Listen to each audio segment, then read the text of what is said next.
Good morning guys. Isang mapagpalang araw na naman.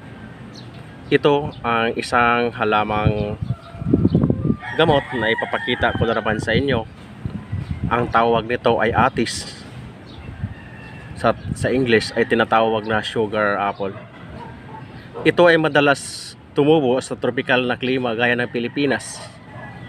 Ito ay may taglay na mayaman ito sa antioxidant and minerals. Benepisyo nito para sa ating katawan.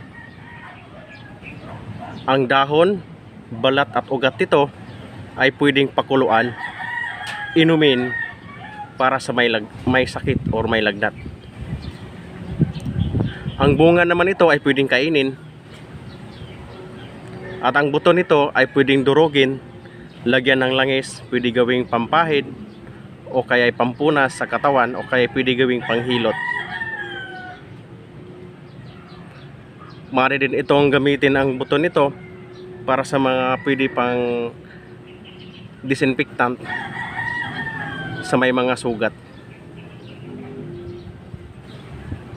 Ang sakit na pwedeng magamot ng atis o ng punong ito ay pwede sa kagat ng insekto, sa bulate sa tiyan, para sa pagtatai, disinfectant sa may sugat, gagamitin nito ang katas.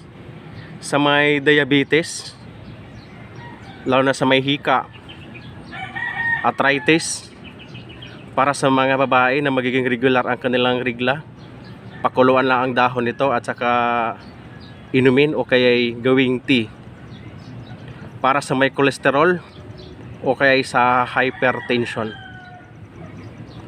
Guys, ito lang kaunting kaalaman para sa ating kalusugan o kaunting benepisyo na malalaman natin kung saan talaga gamit ang halamang ito. Ito lang guys, salamat, God bless at isang mapagpalang araw na naman. Bye bye.